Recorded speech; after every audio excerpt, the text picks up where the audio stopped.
So the whistle starts at Tiger Stadium with Williamsport's quarterback Zion Hughes throwing the ball to Samir Williams, who losses the Hollidaysburg defender. Let's slow that down. Williamsburg grabs the ball right off the head of a defender. What a catch! Love that for the night. Unbelievable. Hello and welcome to After the Whistle. Our video crews just got back tonight from that game and others all around District 6. Live from University Park, I'm Kennedy Rivers. And I'm Evan Pochis. We'll bring you all of those highlights plus a look at Penn State's big victory over USC as they are in their bye week. Stick around for all that and more right here on After the Whistle.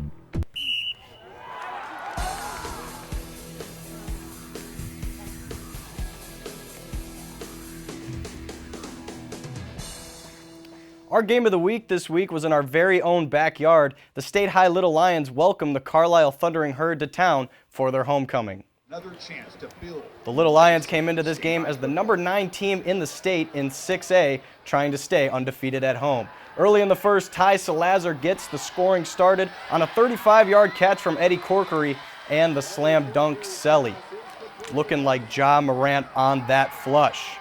On the ensuing kickoff, State High gets tricky with the dribbler up the middle for the onside recovery.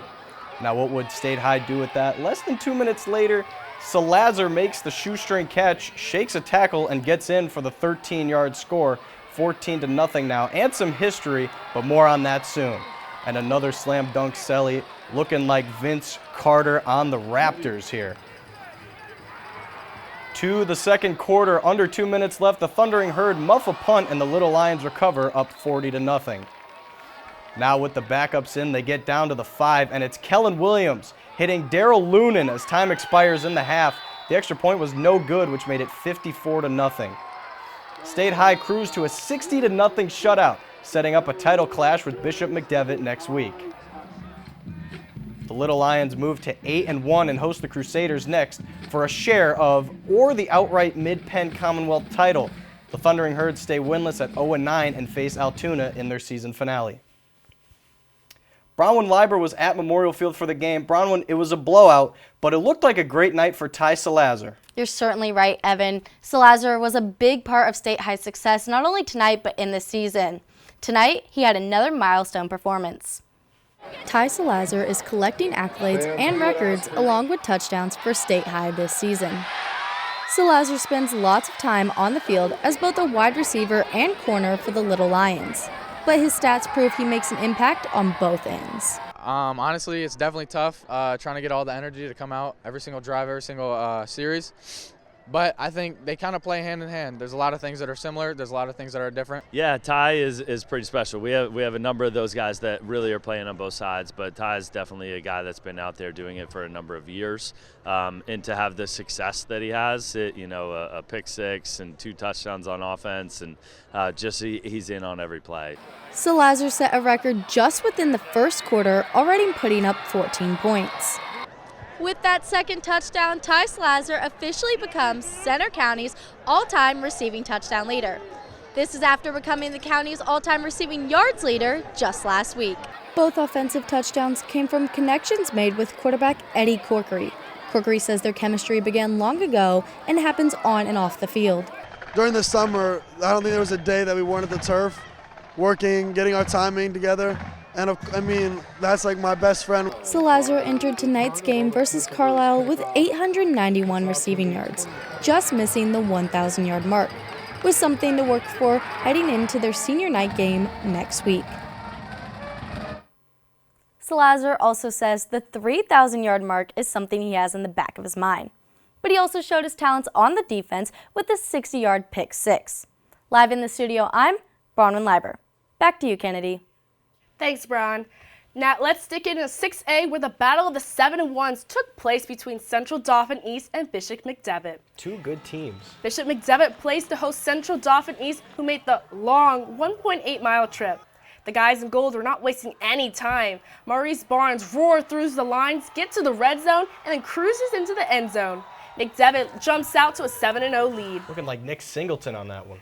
Later in the first quarter, Stone Saunders is looking for Liam Fuller. Watch that adjustment that the junior tight end makes on the ball, as falls in for 6 more, off on the 11 pitch and the catch. Look at him go. It's 14-0 and Bishop McDevitt after first quarter. Saunders will roll to his left, and he finds the lane. John Ty Quick sustains his block long enough that the QB tiptoes past the pylon to make it 20-0. It is all Crusaders so far, and CD East knows they need something before the half. The Panthers come with the blitz, Avery Roman gets a paw on it, and Milton DeLoyne comes up with the interception. He's not done, and as he flips into that pick six, Bishop McDevitt takes a 20-7 lead into the break. Bishop McDevitt improves to 8-1 this season, and Central Dauphin East falls to 7-2. Two high-scoring offenses faced off tonight and crest as the 5-3 Bishop McCourt Crusaders look to dethrone the undefeated Cambria Panthers. A few unsuccessful possessions in a row led to the first red zone drive of the game, with the Panthers knocking on the door. All-state player and Swiss Army knife Gavin Harrell rushes it in for the touchdown. Harrell then catches a screen pass as the Panthers successfully complete the two-point conversion. 8-0 Panthers, 4-11 left in the first quarter. Bishop McCourt 4th and long from their own 45. Bring out the punt, but wait, what? It's a fake punt from Garrick Faribault. Runs it on the outside for the first down. McCourt did not convert due to penalties and strong defensive stand from Cambria. 10-14 left in the second quarter. The Panthers are driving once again, but the Panthers quarterback drops back to avoid pressure. He loses control of the football and was recovered by the Crusaders' defensive tackle, Rocky Fizico. 8:20 left in the first quarter. The score starts heating up for both teams in the third quarter, but the Panthers comfortably kept their lead due to a 3-touchdown performance from Gavin Harrell and won 24-12. The Panthers advanced 9-0 and faced the also undefeated Bishop Guilford Mariners, while the Bishop McCourt Crusaders fall to 5-4 in the season with no other games scheduled at this moment. We head on over now to Tiger Stadium as the 7-1 Hollidaysburg Golden Tigers look to have a home stand against the 4-4 Williamsport Millionaires. The Hollidaysburg Golden Tigers looking to defend their territory tonight. On the Golden Tigers' opening drive, it's the Williamsport defense that shines, quickly forcing a fumble and recovering what a play by the defense. Millionaires quarterback Tevin Williams soon cashes in, finding his own cousin Samir Williams. Love it, the chemistry. family connection for the opening score to put them up 6-0. Now following a second takeaway, the Millionaires continue to spread the wealth as Jamel Bailey II takes the screen pass to the penthouse suite. Williamsport up 12-0. Despite their early struggles, the Tigers claw their way back into this one, standing strong in the secondary with an incredible tip drill interception and the return. The Tigers smelled blood and pounced, quickly notching 2 touchdowns of their own with momentum heading into the half, up 16-12. Despite a back-and-forth game, it was the eye of the Tiger that prevailed 30-26, forcing the Millionaires to file for bankruptcy. The now 8-1 Hollidaysburg Golden Tigers will travel to Du Bois next week, while the 4-5 Williamsport Millionaires, coming off of their 5th loss in a row, will head on back home to take on Wilkes-Barre. Let's check out the action from around District 6. Tyrone hammered Penns Valley tonight, winning an astonishing 82-26 in a not-so-shocking game. Cedar Cliff and Altoona faced a much closer game, with Cedar Cliff winning 31-20. Cruensville and Glendale face off tonight, and the ball will fall into Glendale's favor with a 21-14 win. The game over at Clearfield wasn't as close as the win, with Clearfield winning 35-14, Central's 14. Cambria Heights blew past West Shamokin 57-0 in a knockout game at home. Central Cambria was victorious at home, winning 40-18 over Westmont Hilltop. The Bellwood-Antis Blue Devils went on the road tonight to face against the Bald Eagle Area Eagles. The 5-3 Blue Devils look to finish strong, but the Bald Eagles looks to finish with the winning record. We start things off with a fake punt that will be pitched to Ethan Shrink for the 4th down conversion. Shades of Andy Koldenicki on that call. Later on in the second quarter, quarterback Holden Schreier would find Colin Gibbons in the end zone for the 4th score of the game. Look at that throw, and he catches it. That was a dime. The Blue Devils will go on to score the 2-point conversion, Schreier connecting with Gibbons again to put the Blue Devils up 8-0. Looks like these guys got great chemistry. The Eagles will respond with quarterback Carson Nagel throwing a dart to tight end Wyan Spackman, but would be stopped by a failed 2-point conversion, making the score 8-6. Bellwood-Antis will go on to win the game 35-21. The Bellwood-Antis Blue Devils move on to 6-3, and the Bald Eagle Area Eagles move on move to 4-5. Bishop Guilfoyle came into tonight as the top-ranked team in 1A in the state of Pennsylvania, but Phillipsburg-Osceola was looking to play spoiler. PO held their senior night festivities before this game. Now jumping to the end of the first quarter, BG up 7-0. Quarterback Chase Kissel fakes the handoff and takes it himself into the end zone for the score. Guilfoyle leads 14-0. Now into the second quarter, Bishop Guilfoyle on the move again. This time it's Torian Consiglio on the fake pitch handoff, and he gets into the end zone. The extra point was no good, making the score 20-0 BG. Later on, it's PO trying to fight back. Archer Ballman rolls out and fires a dart to Sam McDonald, coming right into your living room for a Mountaineer touchdown, cutting the lead to 20-7. Now, right before the half, the Marauders were near the goal line. It's a familiar name on this show. Hamilton Gates takes the handoff and scores. BG would go for two to make it 28-7 at the half. Bishop Guilfoyle would ride the momentum into the second half and take this one by a score of 49-14. The top-ranked Marauders moved to 8-0 and will travel to Penn Cambria next week, while Phillipsburg-Osceola drops to 3-6 and is waiting for an announcement on their next opponent. The Huntington Bearcats went on the road tonight to face against the Bellefonte Red Raiders. The Bearcats are still looking for their first win of the season, and this will be the one of their last chances to receive it. Will they be able to pull off this win, or will the Red Raiders have other plans? We pick things off with 2:42 left in the half. Huntington quarterback Eric Mikic throws an interception to number 6, Ashton Howell, who returns the ball to the Bearcats 30. Give me that. Howell runs it down the sideline, however, short of the end zone. What a great momentum for the Bearcats to close out the first half, though.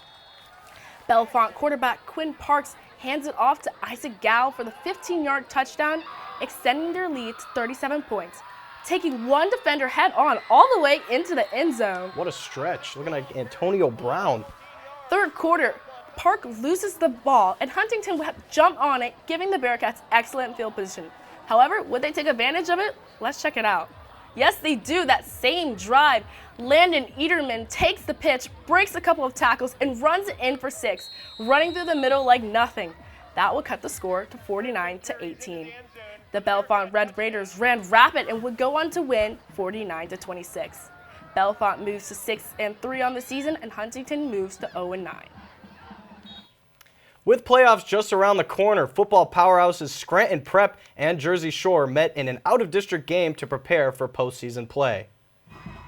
Take a look here as the Bulldogs break through their banner and try to break into the win column. Starting off in the first quarter, Bulldogs running back Bo Sechrist breaks off a long run with some big hits to put Jersey Shore in the red zone. That's a grown man run. Shortly after, quarterback Elijah Jordan lowers the boom en route to a 1-yard touchdown run. Scranton Prep would respond in the second quarter with, hey, look, there's my neighbor Will McPartland scoring on the ground from 3 yards away. What a run by the young man. Late in the second quarter now, Prep quarterback Lewis Parris runs 37 yards and turns on the spin cycle for a Cavalier touchdown, finding the end zone and the camera as well. Love that camera. A little work. airtime for number 5. The Cavaliers bested the Bulldogs in a close contest by a final score of 27-19. Scranton Prep moves to 8-1 with the win and will travel to North Pocono next week. Jersey Shore drops to 6-3 and heads to Central Mountain next week. With playoffs just 2 weeks away, here are some of the District 6 teams that made the state rankings. In the Single A rankings, Bishop Guilford and Northern Cambria stayed put from last week's rankings. Over to Double A, Richland fell down to number 8 as Cambria Heights jumped up 1 spot to number 11. In 3A, Penn Cambria remains at number 7 as they defend their undefeated record. Clearfield is just a few spots away from entering the top 10 in 4A at number 13. Now, as Hollidaysburg made no movement in 5A. Finally, our last rankings had the largest jump from this past week, and that's State College moving up 14 spots in 6A to number 9. This past week, Pennsylvania lawmakers voted to change the current PIAA playoff format. With the playoffs looming, the committee is pushing for private and public schools to have separate brackets. Tor McCartney, Chief of Staff for Representative Scott Conklin, says it's about fairness. All we're asking is for there to be a separate playoff system so that everyone can achieve and everyone can participate. on a level playing field. Stick around as we take a look at some of those out-of-town scoreboards. And how Penn State football is preparing for Wisconsin during their bye week.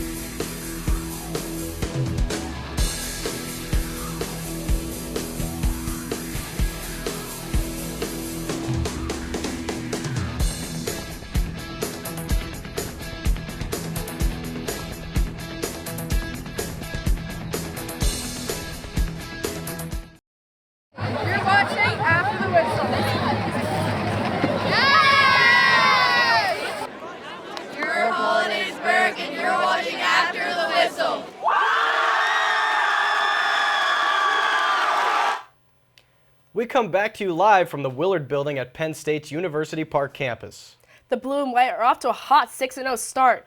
They are now on a bye week and will look to get some key players back from injury and make some game plan corrections. Our very own Harlan Pena was at practice and media earlier this week.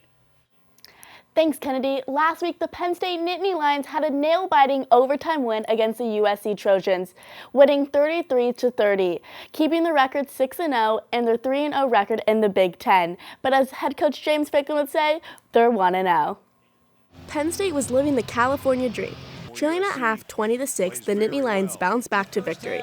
A huge part of the comeback was tight end Tyler Warren, who set the school record and tied the NCAA record with 17 receptions by a tight end. Head coach James Franklin says Warren's skill set allows them to do many things with him. It's been really good, and I think it's magnified when you got a really good player who's also really smart and also was a high school quarterback. Quarterback Drew Aller had a massive second half, which helped him set a career high in pass attempts, completion, and yardage.